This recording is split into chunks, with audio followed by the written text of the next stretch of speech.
Eu estava com o avental ainda úmido quando Patrícia pousou aquele catálogo brilhante sobre minha mesa. Na capa, senhoras sorridentes em cadeiras de vime. Residencial Jardim das Araucárias. Renato não me olhava, mexia no celular, a aliança girando no dedo. Sogra, é só uma conversa, ela disse, voz açúcar com gelo. Escada, remédios, sua pressão. Lá tem enfermeira 24 horas. Abri a janela para respirar quando a campainha tocou. Do portão, vi o terno azul marinho de César, meu advogado. Ele erguia um envelope amarelo. O que aconteceu depois mudou tudo naquela sala. Mas antes de prosseguirmos, confira se você já está inscrito no canal e escreva nos comentários de onde você está assistindo este vídeo. Adoramos saber até onde nossas histórias estão chegando. Antes daquele envelope amarelo, antes da voz de Patrícia fatiando o ar da minha cozinha, a vida tinha outro ritmo. Um ritmo que vinha de dentro das paredes, da madeira do assoalho que rangia sempre no mesmo lugar, do cheiro de terra molhada que subia do quintal depois da garoa fina de Curitiba. Minha casa em Água Verde não era só um endereço, era um corpo vivo, e eu conhecia cada veia sua. As manhãs começavam sempre iguais, com a luz leitosa das 6 horas entrando pela janela da cozinha. Eu não precisava de despertador. O primeiro ônibus da linha Interbairros, com seu suspiro pneumático, era o meu galo. Eu me levantava, sentindo o frio do piso nos pés, e ia direto para o ritual do café. Água na chaleira, o fogo baixo, o coador de pano que já tinha a cor e a memória de milhares de manhãs. Enquanto a água esquentava, eu sintonizava a rádio Ouro Verde, baixinho, só para ter a companhia daquelas melodias antigas que pareciam entender o silêncio. Era nesse tempo suspenso, entre o dia que nascia e o mundo que ainda dormia, que eu cuidava das minhas plantas na varanda. Samambaias, avencas, um pé de manjericão teimoso. Conversava com elas, tirava uma folha seca aqui, ajeitava um galho ali. Eram minhas confidentes. Elas viam o tempo passar comigo, sem pressa, sem julgamento. Dentro de casa, sobre um aparador antigo, ficava o caderno de receitas da minha mãe, a capa de papelão já empenada pela umidade e pelo uso, as páginas amareladas com a caligrafia dela, elegante e firme. Cada receita era uma história. O nhoque dos domingos, o bolo de fubá das tardes de chuva, a ambrosia que ela só fazia em aniversários. Cozinhar com aquele caderno era como tê-la ao meu lado guiando minhas mãos. Mas o coração da casa, para mim, sempre esteve pendurado num prego grosso ao lado da porta da frente, a chave antiga do portão. Não era como essas chaves de hoje, pequenas, leves, anônimas. A minha era pesada, de ferro maciço, com a cabeça redonda e o corpo longo, trabalhado. Estava gasta pelo tempo, o metal liso e frio ao toque, polido por décadas de mãos que a seguraram. As do meu pai, as de Mauro, as minhas, as do Renato pequeno que adorava brincar com ela, fingindo abrir portas para mundos imaginários. Essa chave guardava uma lembrança que nunca contei a ninguém. Foi num sábado de 1983, logo depois que terminamos de pintar o quarto que seria do Renato. A casa inteira cheirava a tinta fresca e a futuro. Estávamos exaustos, sentados no chão da sala, comendo pão com mortadela e tomando guaraná. Mauro tirou do bolso duas chaves novas, idênticas.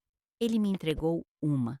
A mão dele estava suja de tinta azul, a mesma cor do céu que pintamos no teto do quarto do nosso filho. Ele segurou minha mão e disse com aquela voz calma que ele tinha: Lúcia, esta é a sua. Enquanto esta chave abrir esta porta, nós temos um lugar no mundo, é o nosso chão. Não era uma promessa de amor eterno, mas era algo mais sólido, uma promessa de pertencimento, um lar.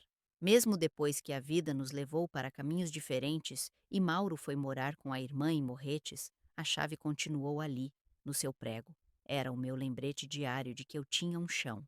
Era a primeira coisa que eu tocava ao sair e a última ao voltar. Era o peso da segurança no fundo da minha bolsa. Nos meses que antecederam a visita de Patrícia com o catálogo, porém, eu comecei a sentir uma mudança sutil no ar. As visitas de Renato, antes descontraídas, para um café e um pedaço de bolo, passaram a ter um tom de inspeção. Ele olhava para o teto, para as paredes, para a escada que levava ao segundo andar. Essa escada é perigosa, mãe. A senhora tem que tomar cuidado. Patrícia, com seu celular, tirava fotos dos cômodos. É para mandar para uma amiga decoradora, sogra, só para pegar umas ideias. Eram pequenas agulhadas, quase imperceptíveis, mas que iam furando a paz da minha rotina. As perguntas sobre os remédios, sobre como eu me sentia sozinha, sobre o trabalho que a casa dava. Eles falavam em cuidado, mas a palavra soava oca, como um sino rachado. Eu via nos olhos deles não a preocupação genuína, mas a ansiedade, a pressa de quem tem planos que não cabem mais na vida que levam. Eu via o brilho da aliança no dedo do meu filho, girando, girando, um pequeno motor de inquietação. Eles olhavam para a minha casa e não viam o cheiro de tinta azul, o caderno de receitas da minha mãe ou o som da Ouro Verde. Viam metros quadrados, potencial de venda, um obstáculo entre eles e algum sonho de apartamento com sacada gourmet. Naquela manhã, antes de eles chegarem, eu tinha passado um pano úmido nos móveis, como sempre fazia às terças. Passei a flanela no aparador, senti o relevo da capa do caderno da minha mãe sob os dedos e parei em frente à porta. Toquei a chave pendurada. Estava fria, como sempre. Pesei-a na mão. Era o meu chão, a minha bússola de ferro. E eu não sabia, ainda, que havia gente disposta a me tirar o norte, acreditando que estava me mostrando o caminho. A desconfiança, antes uma sombra no canto do olho, começou a ganhar corpo e a sentar-se à mesa comigo. Não veio de uma vez, como uma tempestade. Chegou aos poucos, como a umidade que mancha a parede, um pingo de cada vez, até que a marca se torna inegável. O primeiro sinal mais nítido veio num domingo, durante o almoço. Eu tinha feito o nhoque da minha mãe, a receita que Renato amava desde menino, com um molho de tomate cozinhando por 4 horas, perfumando a casa inteira. Eles chegaram já perto da 1 da tarde, com a pressa de quem tem outro compromisso. Patrícia usava um vestido que eu nunca tinha visto. Justo, moderno, que parecia desconfortável na minha cadeira de cozinha de madeira. Renato mal tocou na comida. Empurrava um nhoque para o lado, depois outro, o garfo arranhando o prato. Foi Patrícia quem quebrou o silêncio, depois de um elogio protocolar à comida. Sabe, sogra, eu estava pensando, quando o bebê chegar, vamos precisar de um lugar com mais espaço. Um quintal seguro, sabe? Sem escada, sem essas quinas de móvel antigo. Um lugar onde ele possa correr sem a gente se preocupar. Ela disse aquilo olhando para o meu quintal, para a minha jabuticabeira, como se avaliasse um terreno baldio. Renato continuou de cabeça baixa, focado no seu trabalho de desmanchar o almoço. Eu apenas servi um pouco mais de queijo ralado para mim. Naquele domingo, o silêncio do meu filho doeu mais que qualquer palavra. Alguns dias depois, o telefone tocou. Era Renato. A voz dele, do outro lado da linha, estava diferente. Não era a voz do meu filho ligando para saber se eu precisava de alguma coisa da farmácia. Era a voz de um gerente de banco. Mãe, tudo bem? Rápido, que eu estou numa correria. A senhora sabe onde guardou aqueles documentos antigos da casa? Contrato de compra? Essas coisas? A Patrícia está organizando umas pastas aqui e queria ver. A pergunta não era um pedido, era uma intimação. Eu senti um frio na espinha. Estão guardados, Renato, por quê? Ele hesitou por um segundo. Ao fundo, ouvi a voz de Patrícia, abafada. Pergunta da matrícula. Ele pigarreou. Nada, mãe. É só para organização mesmo. Depois a gente se fala. E desligou. O telefone ficou mudo na minha mão, mas a mensagem era clara. A invasão seguinte foi mais sutil e talvez por isso mais cruel. Patrícia apareceu numa tarde de quinta-feira, sozinha. Trazia uma sacola de uma loja cara. Oi, sogra. Trouxe um presente para você. De dentro, ela tirou uma caixa. Era um porta-retratos digital. Olha que moderno! A gente coloca as fotos pelo celular e elas ficam passando aí. Assim a senhora não fica se sentindo tão sozinha. Ela o ligou na tomada da minha sala, e a primeira imagem que apareceu foi a de um apartamento decorado, com paredes de vidro e móveis brancos que eu nunca tinha visto na vida. Depois, uma foto dela e de Renato sorrindo num restaurante da moda. Nenhuma foto minha, nenhuma foto daquela casa, nenhuma lembrança nossa. Ela estava delicadamente substituindo as minhas memórias pelas aspirações dela. Agradeci com um sorriso que não chegou aos olhos. O presente não era para mim, era para a casa que eles queriam esvaziar. O golpe final daquela fase silenciosa veio através do portão. Eu estava regando as samambaias quando vi Patrícia conversando com Dona Neuza, minha vizinha de mais de 30 anos, por sobre o muro baixo que nos separava. Elas falavam baixo, cochichando. Patrícia gesticulava na direção da minha casa. Quando Dona Neuza me viu, seu rosto se fechou numa expressão de desconforto e ela encerrou a conversa abruptamente. Depois a gente fala, Patrícia. Tenho que pôr o feijão no fogo. Patrícia me deu um aceno rápido, forçado, e foi embora. Mais tarde, quando fui levar um pedaço de bolo para Neuza, ela não me olhou nos olhos. Ela só estava perguntando se você tem andado bem, Lúcia. Se não tem esquecido das coisas. A faca era pequena, mas girou dentro de mim. Naquele instante, entendi que as paredes da minha casa já não eram mais o limite do mundo deles. Eles estavam testando as cercas, medindo as minhas defesas. Naquela noite, não liguei a rádio. O silêncio da casa era pesado, cheio de palavras não ditas. Fui até a porta e toquei a chave de ferro pendurada no seu prego. Gélida, sólida, real. Ela não fazia perguntas, não me media com o olhar. Apenas estava ali, como sempre esteve. Aos poucos, o barulho deles foi me ensinando a importância do meu próprio silêncio e a força que ele precisaria ter para, em breve, se transformar em voz. César entrou e a sala pareceu encolher. O cheiro de café que ainda pairava no ar se dissipou, substituído por uma tensão seca que arranhava a garganta. Ele cumprimentou a todos com um aceno de cabeça, profissional, sem calor. Seus olhos encontraram os meus por um instante, e neles eu vi a calma de quem chega para pôr ordem no caos. Ele não se sentou de imediato. Permaneceu de pé, o envelope amarelo seguro entre os dedos como se fosse um instrumento cirúrgico. Renato, Patrícia, sua mãe me chamou, disse ele. A voz firme e sem inflexão, cortando o ar como uma lâmina. Renato finalmente largou o celular sobre a mesa. O som do plástico batendo na madeira foi desproporcionalmente alto no silêncio que se formava.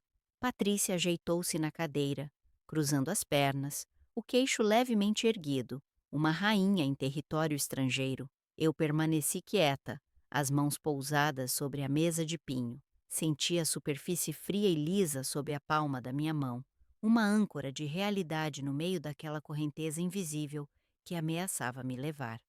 César abriu o envelope sem pressa. O rasgar do papel foi o único som por longos segundos. Ele tirou de dentro uma primeira folha, uma cópia autenticada, e a deslizou sobre a mesa na direção deles. Esta é a matrícula atualizada do imóvel. Como podem ver, foi adquirido por Lúcia em 1981, antes do casamento, com recursos de herança paterna. É um bem particular. Qualquer negociação, venda ou alienação depende única e exclusivamente da vontade dela. Patrícia soltou uma risada curta, sem humor. Claro, César, ninguém disse o contrário. A gente só quer o melhor para a minha sogra, o bem-estar dela. César não sorriu. Seus olhos permaneceram fixos neles, enquanto ele tirava a segunda folha do envelope. Esta tinha o logotipo de uma imobiliária conhecida do Batel. Ele a colocou ao lado da primeira. Então talvez vocês possam me explicar isso. Meu olhar acompanhou o dele. Era um contrato, uma reserva de venda. E ali, em letras de forma, estava a assinatura do meu filho. Vi o endereço da minha casa, a descrição dos cômodos, o valor de mercado estimado e, no campo de garantias para um financiamento, o nome da clínica de estética que Patrícia sonhava em abrir. O ar saiu dos meus pulmões de uma só vez. Um soco mudo no centro do peito. Renato empalideceu.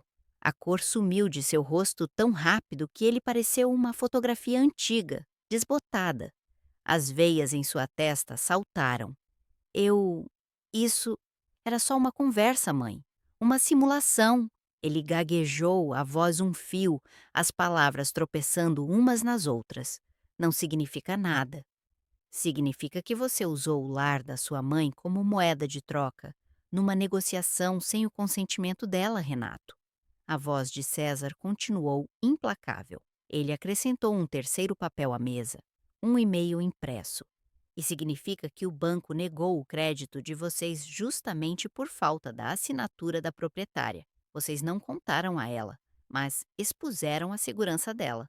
O silêncio que se instalou depois disso foi pesado, denso, como um cobertor úmido. Um silêncio que acusava. Eu não conseguia desviar os olhos da assinatura dele. A mesma caligrafia que eu ensinei a desenhar, letra por letra, naquela mesma mesa. Foi Patrícia quem explodiu, o verniz de açúcar derretendo para revelar o aço por baixo. Ah, por favor, que drama! Todo mundo faz isso. É adiantar a vida, pensar grande. Coisa que você nunca fez, não é, dona Lúcia? Sempre com esse pensamento pequeno. No fim, é só uma casa. Só uma casa? A frase dela pairou no ar, venenosa. E foi ali, naquele instante, que algo dentro de mim se partiu e se refez, mais duro, mais afiado. O calor subiu pelo meu pescoço. Eu olhei para a marca de um copo que Renato, aos 7 anos, deixou na madeira da mesa. Olhei para a luz do sol entrando pela janela, iluminando as partículas de poeira que dançavam sobre o caderno de receitas da minha mãe. Olhei para a chave, pendurada no seu prego ao lado da porta. Minha voz, quando saiu, estava baixa, mas pesava mais que qualquer grito. Exagero, eu disse, olhando diretamente para o meu filho. É me quererem longe da minha própria cozinha. Ele encolheu os ombros, incapaz de sustentar meu olhar. César deu o golpe de misericórdia. E para que não haja mais dúvidas, a procuração que vocês tentaram fazer com que ela assinasse na semana passada, sob o pretexto de facilitar as coisas, foi revogada hoje pela manhã. Anexei a ela um atestado médico recente que comprova a plena lucidez e capacidade civil de Dona Lúcia. Qualquer decisão sobre a vida dela, a partir de agora, pertence somente a ela. Isso é um absurdo! Patrícia sibilou, levantando-se de um salto. Eu respirei fundo, o cheiro de poeira e de papel velho enchendo meus pulmões. Olhei para a mulher do meu filho, para o meu filho e depois para o advogado que era a minha voz. O mundo deles, feito de catálogos brilhantes e promessas vazias, tinha acabado de ruir sobre a minha mesa de pinho. O silêncio que se instalou depois disso foi a resposta final. Ninguém ousou erguer os olhos. Eles não disseram mais nada. O som da cadeira de Patrícia arrastando no chão foi um ruído agudo, violento. Ela pegou a bolsa, o rosto uma máscara de fúria contida, e caminhou até a porta sem olhar para trás. Renato se levantou devagar, como um homem velho. Seus ombros caíram, o corpo todo parecia ter perdido a estrutura. Ele olhou para os papéis sobre a mesa, depois para mim.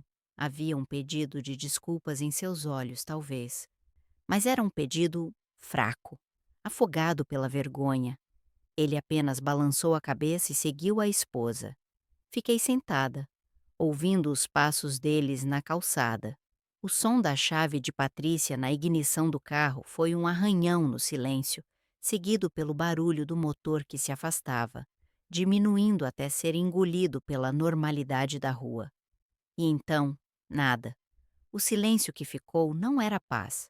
Era um vácuo, um buraco deixado pela explosão. Não me movi por um longo tempo. Meus olhos se fixaram na mesa de pinho e as vozes se calaram, mas as imagens vieram. Não as imagens da briga, mas outras, de um tempo em que aquela mesma madeira era um universo. Lembrei de Renato, com seus 7 ou 8 anos, sentado exatamente onde Patrícia estivera, a testa franzida de concentração, um lápis mordido entre os dentes. Ele tentava aprender a tabuada do 7, a mais teimosa de todas. Lembro de sua frustração, dos dedos pequenos e sujos de grafite batendo na mesa. Eu nunca vou aprender isso, mãe. Eu me sentei ao seu lado, o cheiro de bolo de laranja assando no forno, e desenhei 7 colunas de feijões para ele contar. Lembro do seu sorriso quando ele finalmente entendeu. Um sol que se abria no meio da tarde. Aquele menino, com sua dificuldade genuína e sua alegria pura, parecia uma pessoa de outro século, um parente distante do homem que acabara de usar aquela casa para garantir um empréstimo. Levantei-me, as pernas um pouco trêmulas.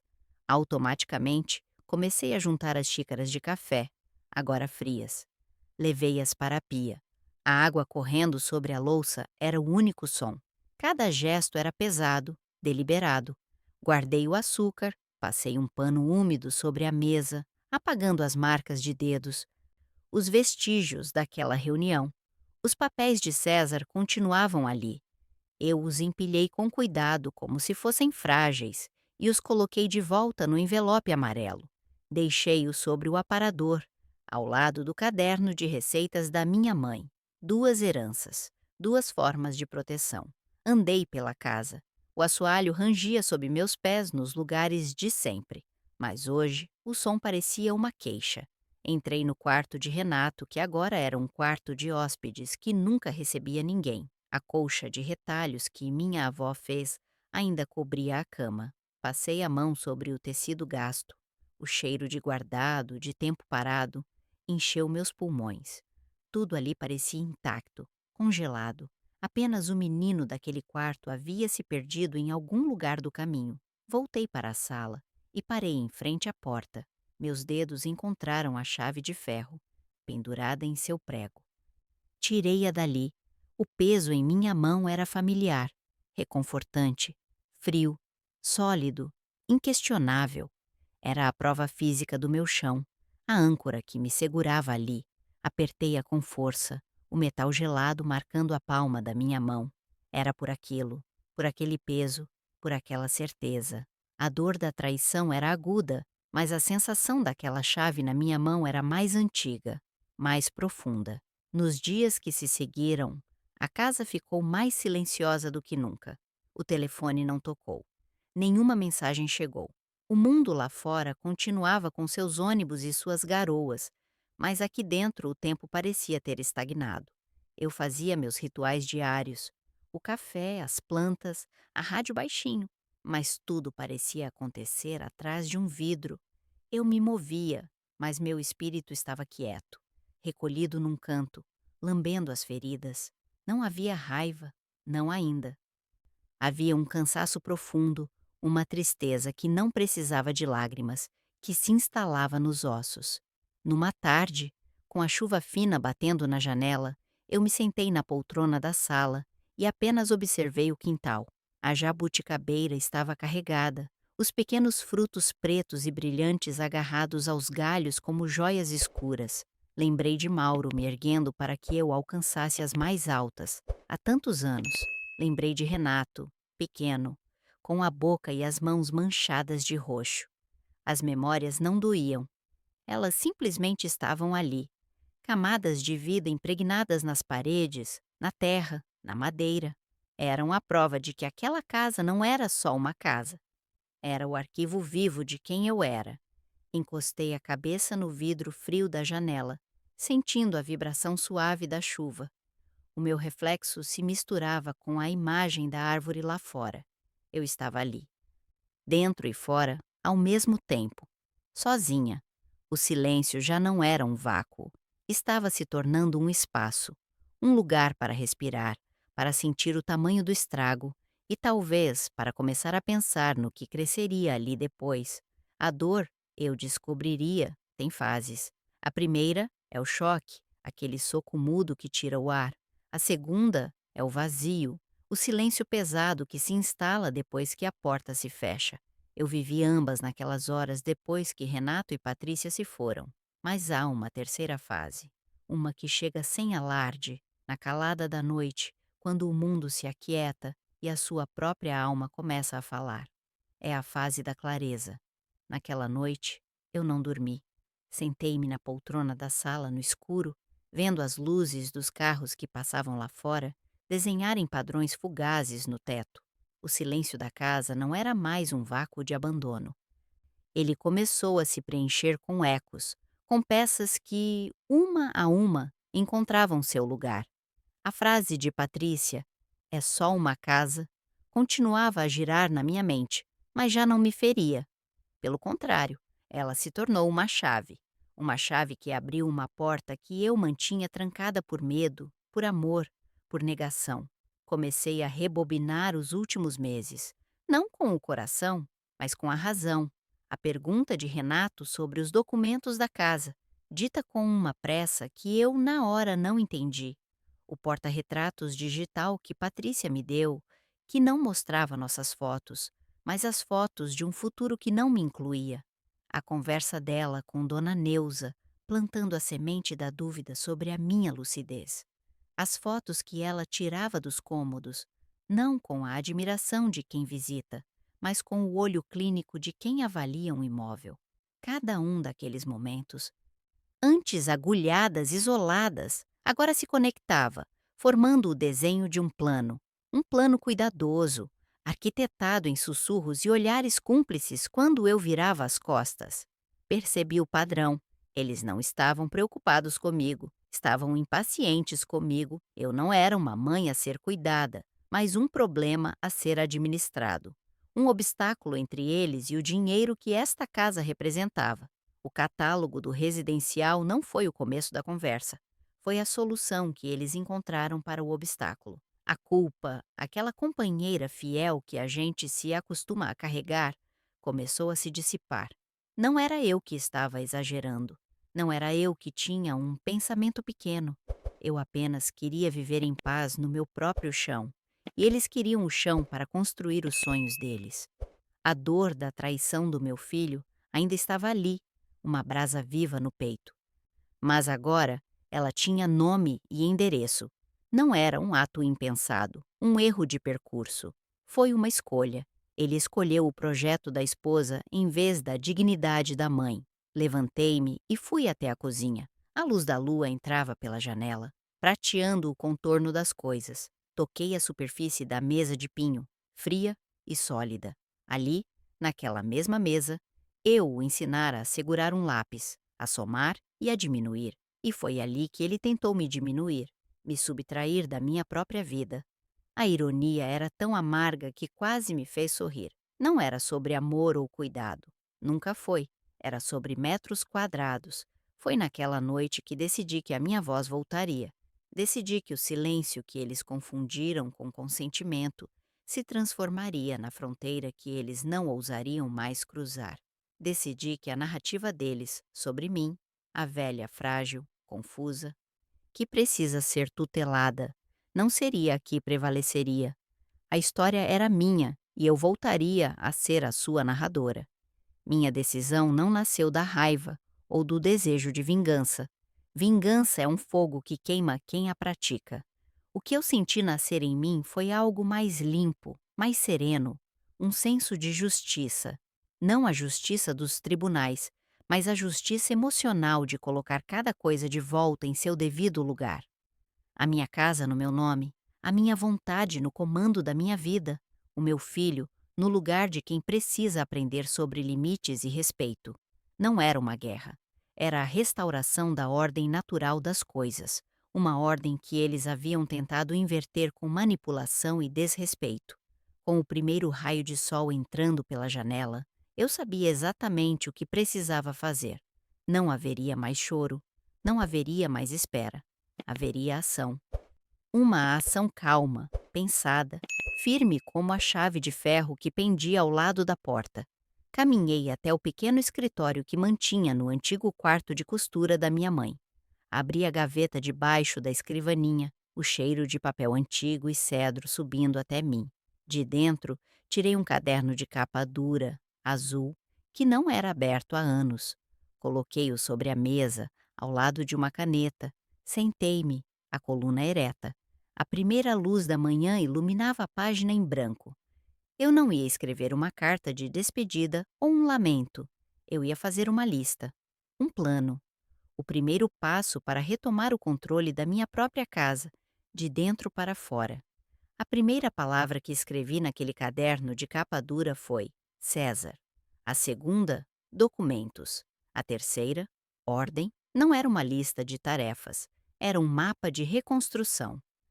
O sol da manhã entrava tímido pela janela, mas para mim era como se um holofote tivesse sido aceso, iluminando o caminho que eu precisava trilhar.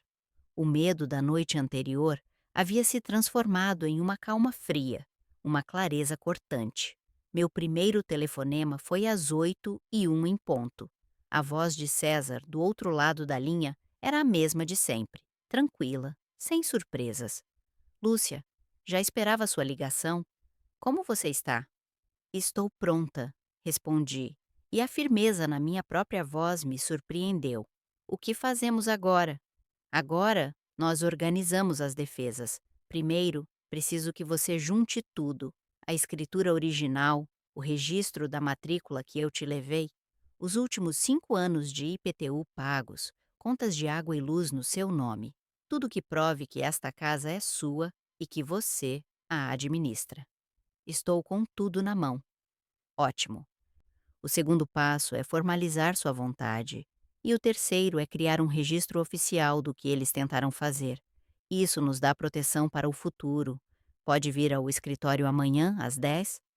Estarei aí. Desliguei e comecei a caçada. Abri a caixa de metal onde guardava os papéis mais importantes. Ali estava a escritura de 1981, o papel amarelado, a tinta da máquina de escrever um pouco desbotada, mas meu nome de solteira, Lúcia de Almeida, estava perfeitamente legível. Encontrei pastas com comprovantes de pagamento do imposto predial, décadas de história contadas em papel timbrado da prefeitura. Cada documento era uma pequena vitória, um tijolo a mais no muro que eu estava reerguendo. Coloquei tudo numa pasta azul, a mesma cor do teto do quarto do meu filho. No dia seguinte, no escritório de César, o cheiro de livros e café me deu uma sensação de segurança. Ele espalhou meus documentos sobre sua mesa de madeira escura. Perfeito, Lúcia. Com isso, vamos tomar 3 providências imediatas. Ele contava nos dedos. Primeiro, vamos ao cartório Azevedo Sampaio e lavrar uma escritura pública de declaração. Nela, você reafirma sua plena capacidade civil, sua vontade de permanecer no seu imóvel e nomeia a dona Neuza, sua vizinha, como sua pessoa de confiança para qualquer emergência. Isso anula qualquer tentativa futura de interdição. Eu assenti, anotando no meu caderno. Segundo, ele continuou, vamos redigir uma notificação extrajudicial para o Renato e para a Patrícia. Um documento formal, entregue por oficial de cartório, proibindo-os de usar seu nome ou seu imóvel em qualquer negociação. E informando que qualquer visita à sua casa deverá ser agendada com 48 horas de antecedência. É sobre estabelecer limites legais. E o terceiro? O terceiro é o mais delicado, mas necessário. Vamos à delegacia da mulher. Você vai registrar um boletim de ocorrência. Não para acusá-los de um crime agora, mas para registrar a coação psicológica, a tentativa de apropriação do seu patrimônio sob o pretexto de cuidado. O boletim, protocolo número 345/23, servirá como um escudo. Se eles insistirem, o registro já existe. Saí de lá com a cabeça erguida. O plano tinha nome, endereço e prazos. Naquela mesma tarde, fui ao cartório. A escrevente, uma moça de óculos, leu o texto da declaração em voz alta. Cada palavra soava como um decreto de independência. Assinei com a caneta de tinta preta. Minha mão firme. Escritura pública de declaração, registrada sob o livro 2512, folha 34. Guardei minha via como se fosse um talismã. O passo seguinte foi o mais difícil. Entrar na delegacia, com seu cheiro de desinfetante e de histórias tristes, me causou um calafrio. Mas a policial que me atendeu foi profissional. Ouviu meu relato sem me interromper, seus dedos digitando rapidamente.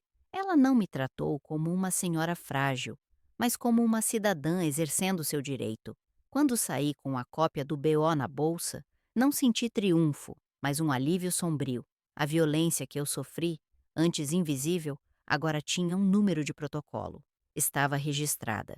Enquanto agia, eu também organizava meus sentimentos. Não havia ódio por Renato, mas uma tristeza profunda pela distância que ele mesmo havia criado entre nós.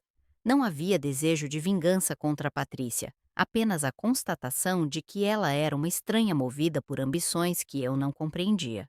Meu objetivo não era punir, era proteger. Proteger a memória dos meus pais, o legado do meu trabalho, a paz dos meus dias. Naquela noite, coloquei todos os novos documentos na pasta azul, junto com os antigos. A notificação para meu filho seria entregue no dia seguinte. O boletim de ocorrência estava guardado, a declaração em cartório registrada. A pasta, antes cheia apenas de passado, agora continha também as ferramentas do meu futuro. Fechei-a com cuidado, o som do elástico estalando no silêncio do meu escritório. A luz da escrivaninha iluminava a capa azul. Agora, eu sabia exatamente o que fazer. A pasta azul repousava sobre meu colo, fria contra o tecido do meu vestido. O táxi balançava suavemente, deslizando pelo asfalto molhado da rua Marechal Deodoro. As luzes da manhã curitibana, pálidas e difusas, pintavam o interior do carro com uma melancolia que não me pertencia. Eu não estava triste, estava concentrada. Cada semáforo, cada esquina, era um ponto a menos no mapa que eu havia traçado na escuridão da madrugada. O motorista não disse nada durante todo o trajeto. Apenas o som do taxímetro, um clique seco e regular, marcava o tempo que avançava. Paguei a corrida com notas exatas. O prédio do cartório Azevedo Sampaio era antigo, com uma porta de madeira pesada que se abriu com um gemido. O ar lá dentro era parado, com um cheiro característico de papel velho e tinta de carimbo, o perfume oficial da burocracia. Havia um zumbido constante das lâmpadas fluorescentes no teto alto. Fui até o balcão de mármore frio e disse o nome da escrevente com quem César havia agendado. Uma moça de óculos me levou para uma pequena sala nos fundos. A mesa era de vidro e eu podia ver minhas próprias mãos unidas sobre a pasta azul. Ela colocou os papéis à minha frente. A escritura pública de declaração. Li cada palavra, não por desconfiança, mas para sentir o peso delas. Em pleno gozo de suas faculdades mentais, residente e domiciliada no imóvel de sua propriedade, expressa sua inequívoca vontade de permanecer em sua residência. Eram palavras simples, mas juntas formavam uma fortaleza. A escrevente me estendeu uma caneta de tinta preta. Peguei-a. A ponta era fina, fria. Minha mão não tremeu. Deslizei a caneta sobre a linha pontilhada. Meu nome se formando em um traço firme. O mesmo que usei por toda a vida para assinar cheques, receitas médicas, bilhetes na porta da geladeira. Era a minha assinatura, a minha afirmação. Ela pegou o documento, analisou e então bateu o carimbo. O som foi um baque surdo e definitivo. Um ponto final. A segunda parada foi mais rápida. Na delegacia, o ambiente era outro. O cheiro era de desinfetante e de uma tensão que parecia impregnada nas paredes cinzas. Hesitei por um segundo na porta de vidro, vendo meu reflexo pálido. Respirei fundo e entrei. A policial que me atendeu no balcão da delegacia da mulher tinha um olhar cansado, mas atento. Não precisei dar detalhes escandalosos, não precisei chorar. Apenas relatei os fatos, na ordem em que aconteceram, como César me instruiu. A tentativa de me remover de casa, o uso do meu imóvel sem permissão, a pressão psicológica, ela digitava sem me interromper. O som das teclas, um contraponto rítmico à minha voz calma. Boletim de ocorrência número 345/23. Ela disse ao final, me entregando uma cópia impressa em papel fino. Isso fica registrado, senhora. Qualquer novo incidente, a senhora nos informa. Guardei o papel na pasta azul. Não era uma acusação. Era um escudo. A prova de que a minha história, agora, também existia para o mundo, com um número de protocolo. Não peguei outro táxi.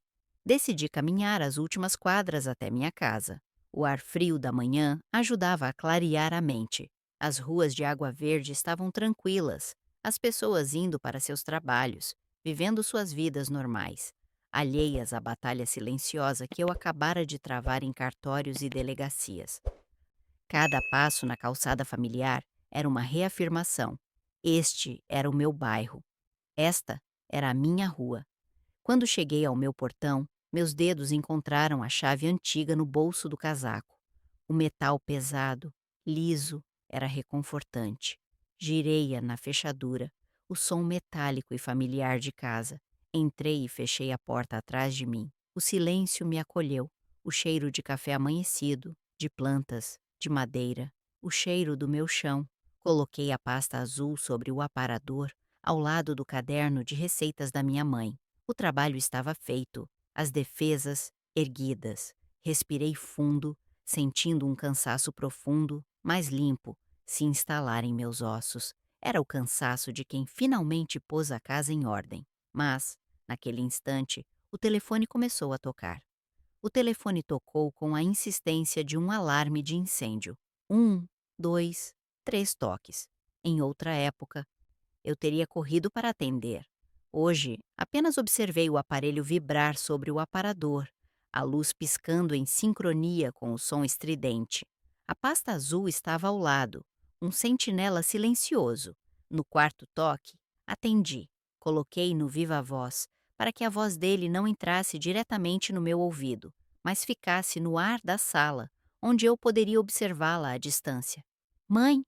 A voz de Renato era um fiapo, distorcida pela urgência e pelo pânico. Mãe, o que é isso? Um oficial de justiça esteve aqui no prédio, entregou um envelope, uma notificação. Respirei fundo antes de responder, o ar enchendo meus pulmões com a calma que ele não tinha. É um documento, Renato. Um que diz, em termos legais, que a minha casa não é sua para negociar. Houve um silêncio do outro lado, preenchido apenas por uma respiração ofegante. Ouvi a voz de Patrícia ao fundo, um sussurro sibilante e raivoso. Então Renato voltou, a voz mais alta, carregada de uma indignação que não era sua. Um boletim de ocorrência contra o seu próprio filho? Mãe, o que você fez?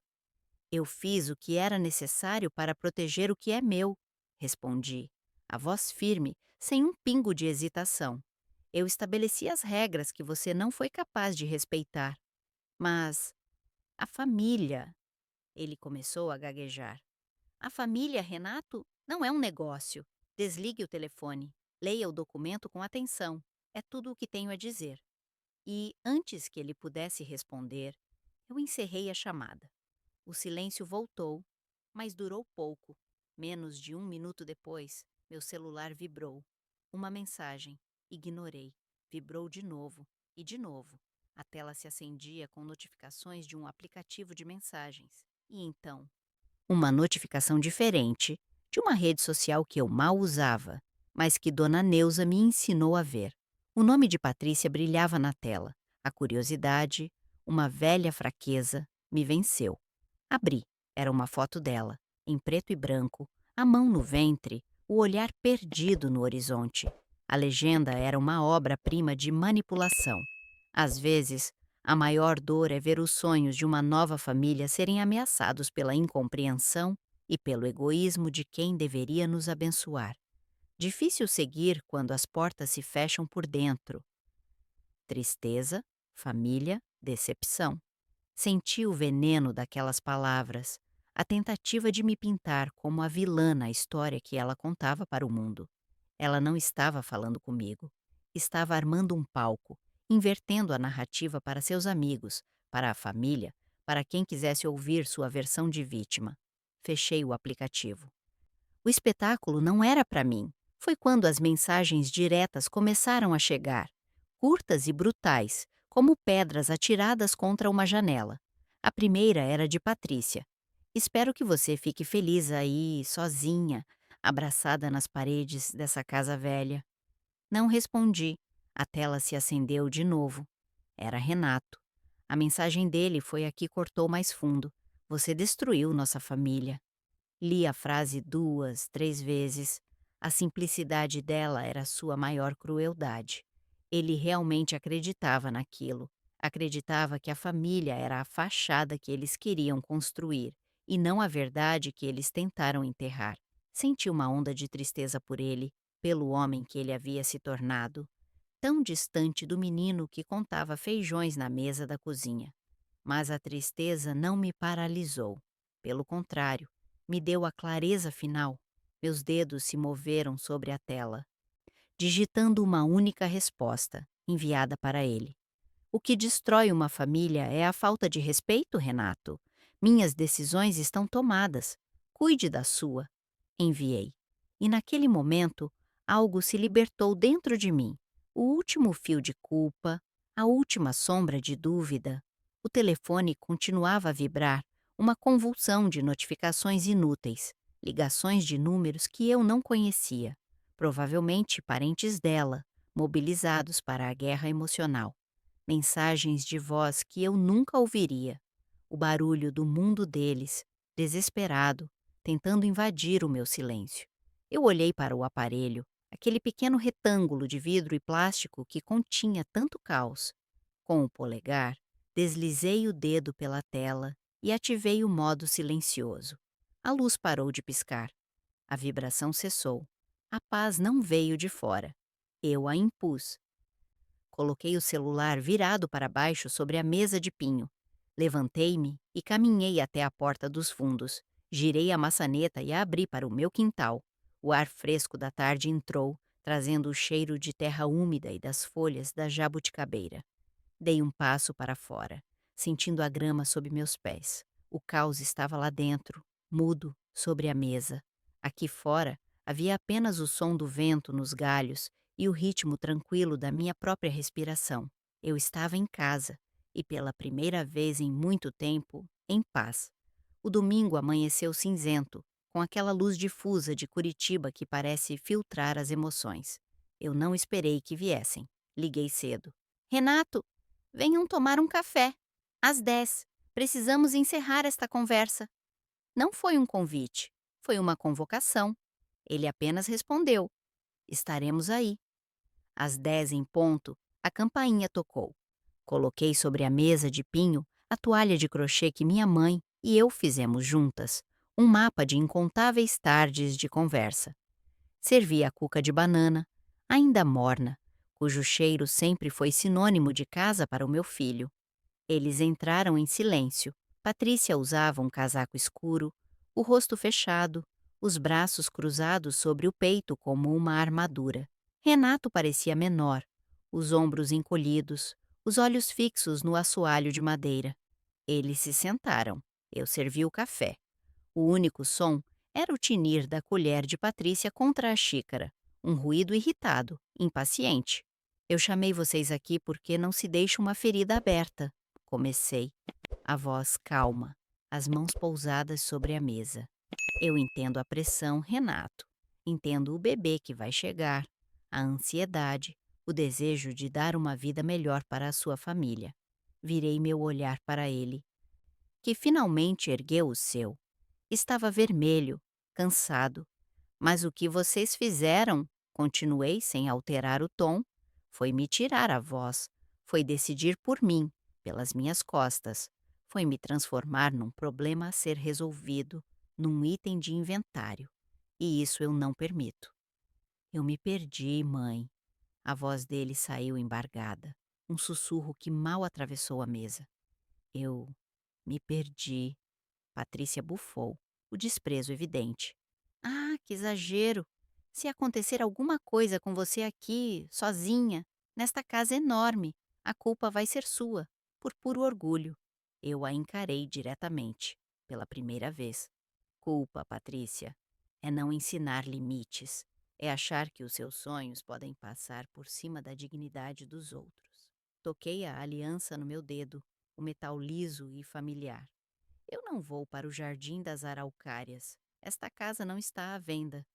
Esta é a minha decisão final. E eu queria que vocês ouvissem isso olhando nos meus olhos e não lendo num papel entregue por um estranho. Um silêncio pesado se instalou. Renato chorava sem disfarçar, as lágrimas caindo sobre a mesa de pinho. Patrícia olhava para a janela, o maxilar travado. A conversa parecia ter chegado ao fim, um impasse doloroso. Mas eu ainda não havia terminado. Há mais uma coisa, eu disse, levantando-me com calma. Fui até o aparador, onde a pasta azul repousava. Peguei-a e voltei para a mesa. Eles me observaram, a respiração suspensa. Abri a pasta e tirei de dentro uma única folha, uma cópia simples. Não era um documento legal ainda, mas o rascunho de uma cláusula digitado por César. Deslizei o papel sobre a toalha de crochê na direção deles. Isso não é para agora, falei, a voz suave. É para depois que eu for. Renato franziu a testa, confuso. Patrícia inclinou-se para ler, os olhos percorrendo as linhas com uma avidez mal disfarçada. É um trecho do meu testamento. Ele diz que esta casa, quando eu partir, será sua, Renato. Vi um lampejo de alívio, talvez de triunfo, no rosto de Patrícia, mas ele durou apenas um segundo. Com uma condição, completei. Uma cláusula de afeto. Por 10 anos após a minha ausência, o imóvel não poderá ser vendido, alugado ou alienado. Durante essa década, ele deverá servir como um lugar de memória e de afeto para o meu neto, Miguel. Um lugar onde ele possa brincar no quintal, sentir o cheiro da jabuticabeira, conhecer as raízes da família dele. Se esta condição for quebrada, se a casa for vendida antes do prazo, fiz uma pausa, deixando o peso das palavras se assentar. A propriedade será revertida integralmente para uma instituição de caridade que acolhe idosos abandonados no bairro do Cajuru. O silêncio que se seguiu foi absoluto, tão profundo que eu podia ouvir o tic-tac do relógio na parede da cozinha, um som que eu nunca notava. O rosto de Patrícia se transformou, a cor sumiu de suas bochechas, deixando uma palidez de gesso. A raiva, a indignação, o desprezo, tudo foi substituído por um choque mudo, a expressão de quem acaba de bater contra um muro de pedra. Ela olhou do papel para mim, a boca entreaberta, sem palavras. Todo o seu plano, todo o seu futuro calculado havia se desfeito numa única folha de papel. Renato não olhou para o documento, ele olhou para mim, e em seus olhos, pela primeira vez em meses, eu não vi o eco da esposa ou o medo dos boletos. Eu vi o meu filho. Vi a compreensão do que eu havia feito. Eu não o estava deserdando. Eu estava lhe oferecendo um caminho de volta. Um caminho que não era pavimentado com dinheiro, mas com memória. Levantei-me. Recolhi a folha de papel e a coloquei de volta na pasta. Não havia mais nada a ser dito. A justiça daquele momento não precisava de aplausos ou discursos. Ela simplesmente era. Caminhei até a pia da cozinha e abri a torneira. O som da água correndo preenchendo o silêncio. Deixei-os sozinhos na mesa, com os restos da cuca de banana e o peso da minha decisão final. A poeira daquela manhã de domingo demorou a assentar. Não houve gritos depois que saíram, nem portas batendo. Apenas um silêncio denso, oco, que ocupou o espaço deixado por eles. Nos dias que se seguiram, a casa pareceu respirar mais devagar, como se recuperasse o fôlego. Eu retomei minha rotina, mas algo havia mudado. O som da rádio Ouro Verde parecia mais nítido, o sabor do café, mais intenso. A paz não era mais um hábito, era uma conquista. 2 semanas depois, César me ligou. Lúcia, podemos formalizar tudo agora. Eles concordaram. Não havia triunfo em sua voz, apenas a eficiência de um trabalho bem feito. O encontro foi em seu escritório, não na minha casa. A mesa de pinho já tinha visto batalhas demais. Renato veio sozinho. Ele não me olhou diretamente quando chegou, mas sentou-se à mesa de reuniões, as mãos espalmadas sobre a madeira escura, como se buscasse apoio. César foi direto, desdobrando os documentos com uma precisão cirúrgica. Não era um tratado de paz, mas um manual de fronteiras. O documento se chamava Acordo de Convivência Familiar e Respeito Patrimonial. O nome era frio, burocrático, mas cada cláusula era um tijolo no muro que eu precisava erguer. A primeira estipulava que qualquer visita à minha casa deveria ser comunicada com um mínimo de 48 horas de antecedência. A segunda proibia expressamente qualquer discussão sobre meu patrimônio, venda de bens ou decisões financeiras sem a presença de um advogado de minha confiança. A terceira formalizava a retirada de quaisquer pertences pessoais que eles ainda mantivessem na minha casa, estabelecendo um prazo de 30 dias para tal. Renato leu tudo em silêncio, a cabeça baixa. Quando chegou ao final, ele pegou a caneta que César lhe ofereceu. Sua mão tremeu um pouco ao assinar. Ele não disse nada, apenas empurrou o papel de volta para o centro da mesa. Eu assinei em seguida, minha caligrafia firme. Eram duas vias, uma para eles, uma para mim. O testamento também foi devidamente registrado no cartório esta manhã, César informou, guardando os papéis numa pasta. Protocolo número 782/23. A cláusula de afeto está averbada. A vida real, no entanto, não se resolve com assinaturas. As consequências práticas vieram aos poucos, como notícias trazidas pelo vento. Dona Neuza me contou que viu um pequeno caminhão de mudanças parado em frente ao prédio deles num sábado. Eles se mudaram do apartamento no Batel, que aparentemente tinha um aluguel que não podiam mais sustentar. Sem a perspectiva da venda da minha casa, foram para um lugar menor, no Cristo Rei. A sonhada clínica de estética de Patrícia, soube depois, nunca saiu do papel. O financiamento, sem a garantia do meu imóvel, foi negado em definitivo. Renato me ligou uma única vez nesse período. A voz era distante, formal. Mãe, só para avisar que vou passar no sábado para pegar as caixas com minhas coisas do quarto. Ele veio na hora marcada. Não entrou para tomar café. Ficou no corredor enquanto eu lhe apontava as 3 caixas de papelão que eu mesma havia empacotado. Livros da faculdade, um troféu de natação da adolescência, velhos álbuns de fotografia. Ele as levou uma por uma para o carro. Na última viagem, ele parou na porta. Desculpa, ele disse, a palavra quase inaudível. Eu apenas assenti. Não havia mais nada a ser dito naquele momento. A sentença final, para mim, chegou pelo correio numa manhã de quinta-feira. Era um envelope pardo, com o selo do Fórum Civil de Curitiba. Dentro, o acordo que assinamos, agora com um carimbo oficial e a assinatura de um juiz.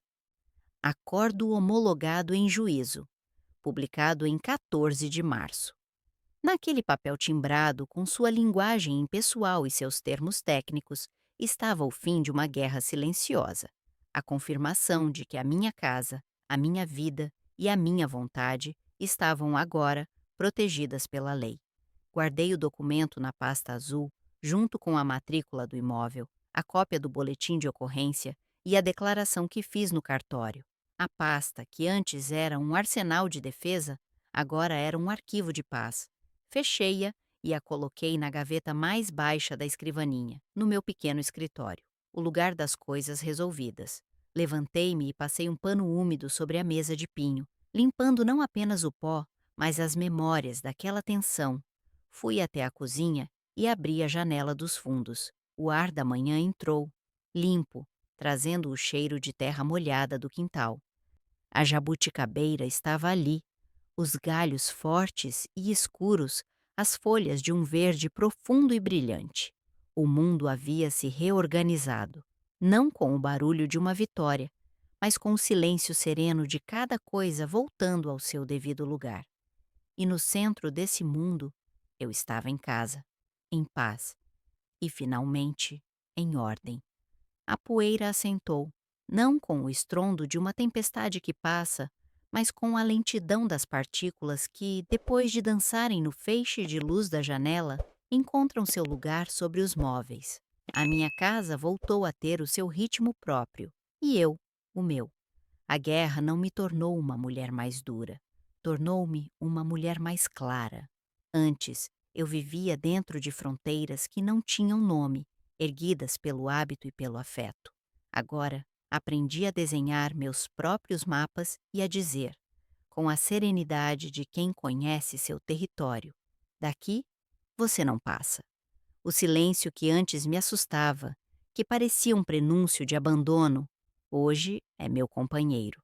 É um silêncio preenchido pelo tic-tac do relógio da cozinha, pelo borbulhar da água para o café, pelo farfalhar das folhas da jabuticabeira quando o vento resolve visitar o quintal.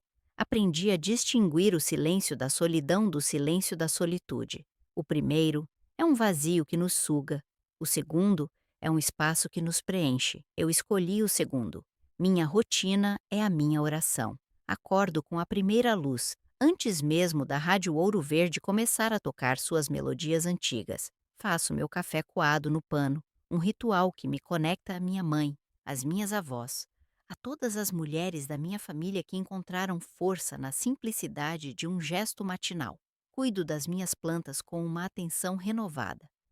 Elas me ensinaram sobre resiliência, sobre como, mesmo depois de uma poda severa, é possível brotar de novo, mais forte.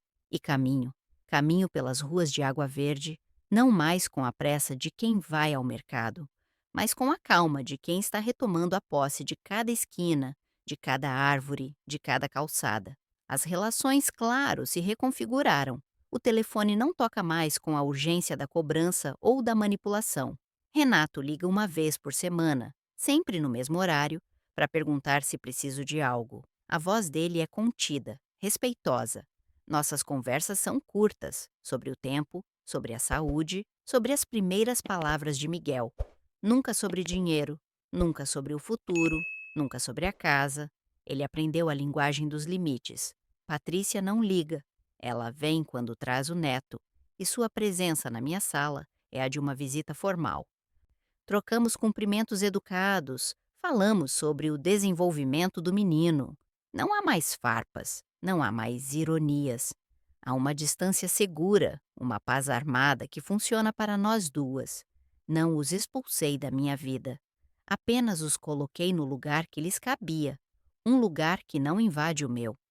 Descobri que o autocuidado não está nos grandes gestos, mas nas pequenas permissões. Na permissão de desligar o telefone à noite, na permissão de dizer não sem sentir culpa, na permissão de passar uma tarde inteira lendo um livro na poltrona da sala, sem a necessidade de ser produtiva. E uma vez por semana, tenho conversas que me ajudam a organizar a alma, a entender os nós que a vida nos dá e a aprender a desatá-los com paciência. Minha fé também se aprofundou, tornou-se mais íntima, uma conversa silenciosa que acontece aqui dentro, sem a necessidade de templos ou de testemunhas. É uma força que me sustenta, a certeza de que não estou sozinha, mesmo quando estou só. Meu pai, ao me dar o dinheiro para esta casa, me deu uma herança de tijolos e cimento. Ele me deu um teto. O que eu vivi nos últimos meses me ensinou que precisava construir algo mais. Meu filho quase perdeu o rumo por não entender o valor das coisas que não têm preço. E foi por isso que precisei ser firme, para lhe ensinar, mesmo que tardiamente, que respeito também a herança. Essa é a parte do legado que eu luto para deixar, não só para ele, mas principalmente para Miguel. Às vezes, quando a casa está quieta, eu pego a chave de ferro do portão, aquela que fica pendurada no seu prego ao lado da porta. Antes, eu a segurava e sentia o peso da minha posse, a prova material do meu chão. Era um símbolo de defesa. Hoje, quando a sinto na palma da mão, fria e sólida, o significado é outro. Ela não é mais apenas a chave que abre a porta da rua.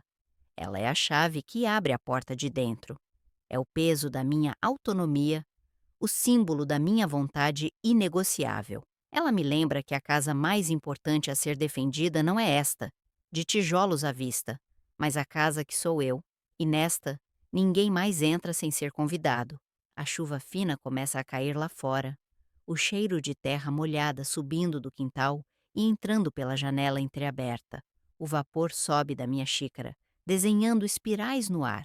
O mundo, dentro e fora de mim, parece finalmente ter encontrado sua ordem. A manhã chegou sem pressa, vestida com o cinza chumbo de uma chuva fina que lava a alma de Curitiba.